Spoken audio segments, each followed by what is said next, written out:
A mecânica quântica é uma das teorias mais bem-sucedidas da física. Ela é tão bem-sucedida que ela não fica restrita somente aos físicos.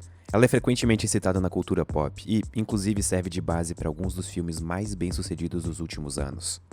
A teoria quântica foi desenvolvida por físicos como Einstein e Schrödinger no começo do século XX, para explicar fenômenos que a física clássica era totalmente incapaz de explicar, como a radiação de corpo negro, que explica como todo o corpo emite radiação, ou até mesmo o efeito fotoelétrico, que rendeu o Nobel de Einstein, que hoje é o que usamos em painéis solares. Além disso, essa teoria se mostrou essencial em explicar questões tremendamente fundamentais sobre a estrutura da matéria, como que vários átomos e um material interagem entre si para gerar campos magnéticos e outros efeitos. O que acontece com líquidos em temperaturas próximas do zero absoluto? A mecânica quântica foi a primeira teoria capaz de trazer avanços para perguntas como essas.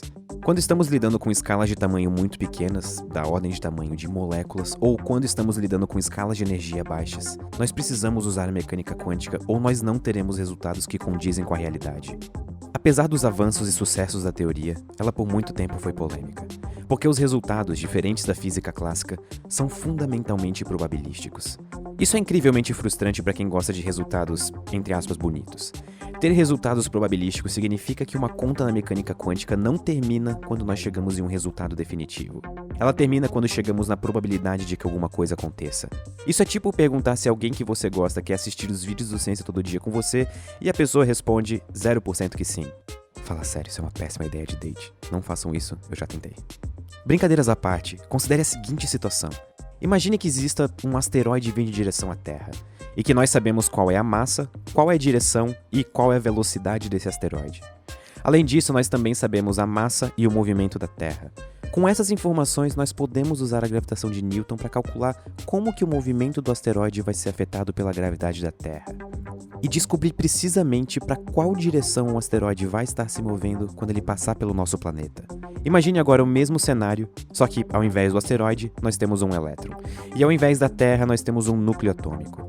O problema agora é descrever como o movimento de um elétron é afetado pelo núcleo atômico. E aqui vem uma primeira diferença entre uma teoria tipo a gravitação universal e a teoria quântica. A mecânica quântica não permite que a gente saiba com total precisão a posição e a velocidade de uma partícula. Isso é chamado de princípio da incerteza de Heisenberg, e é um dos postulados fundamentais por trás da teoria. E embora eu realmente quisesse passar 30 minutos falando sobre ele, eu ainda preciso explicar mais coisas e não posso perder a atenção de vocês.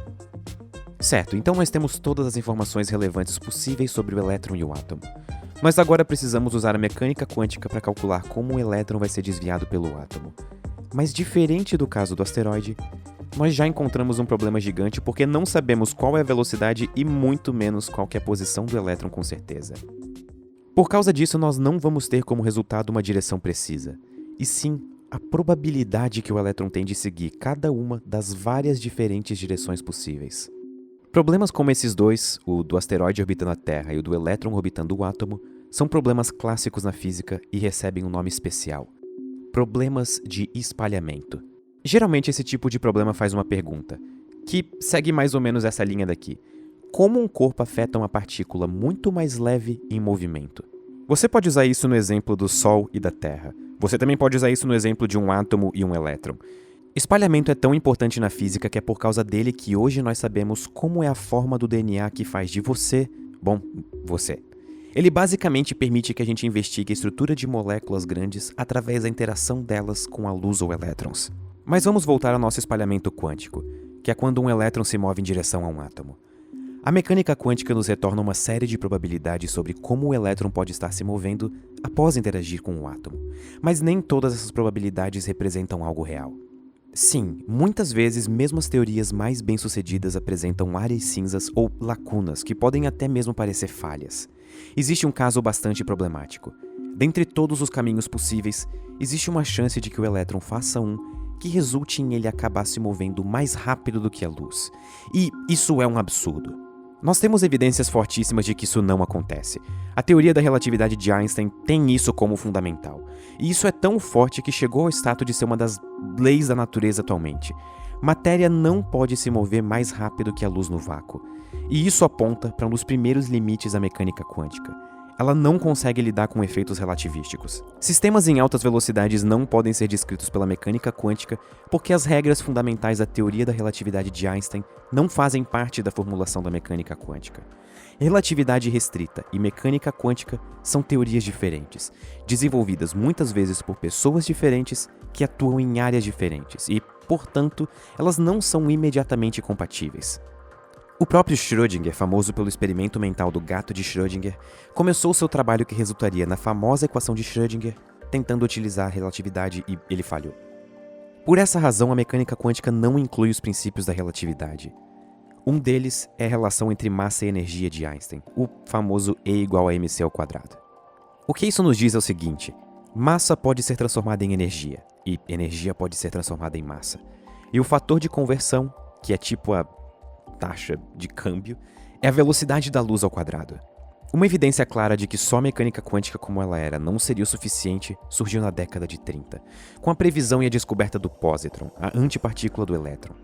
Quando um elétron e um pósitron, a partícula e a sua antipartícula, se encontram, elas se aniquilam completamente e liberam dois fótons, a partícula da luz. Isso é uma exibição pura de que E igual a mc ao quadrado. E em interações como a de aniquilação de partícula e antipartícula, nós temos um problema físico que começa com duas partículas e termina só com fótons, que não têm massa. Esse é outro tipo de problema que a mecânica quântica tem dificuldade em resolver.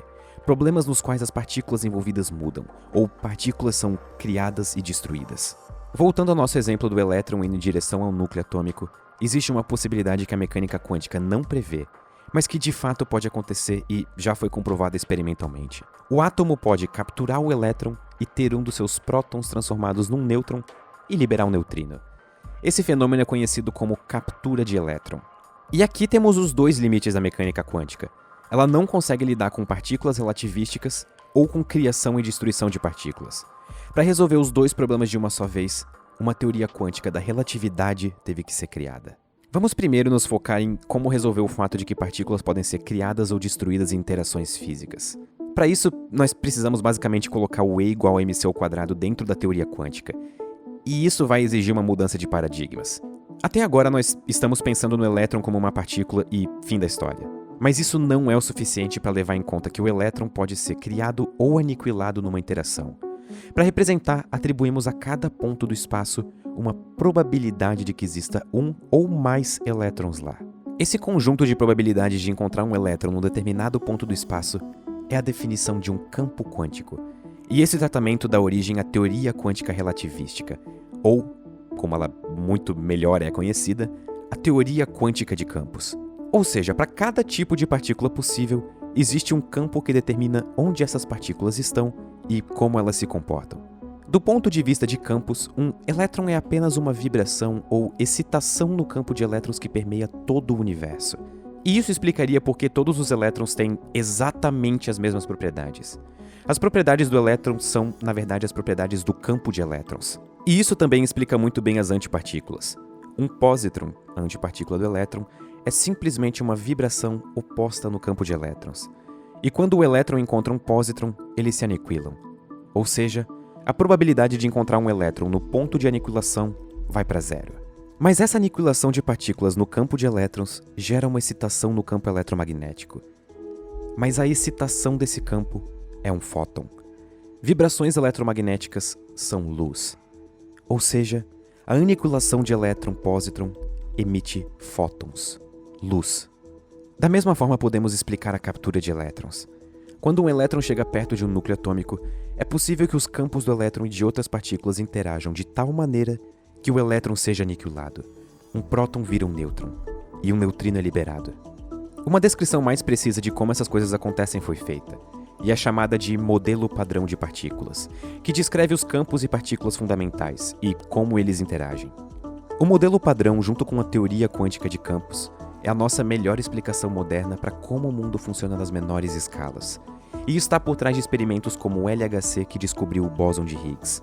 E ter todo esse trabalho de colocar campos na teoria de campos não vem sem um prêmio extra. Utilizar campos na teoria automaticamente implica que as partículas não podem se mover mais rápido do que a luz. Porque para colocar E igual a mc ao quadrado dentro da teoria, nós temos que colocar toda a relatividade de certa forma.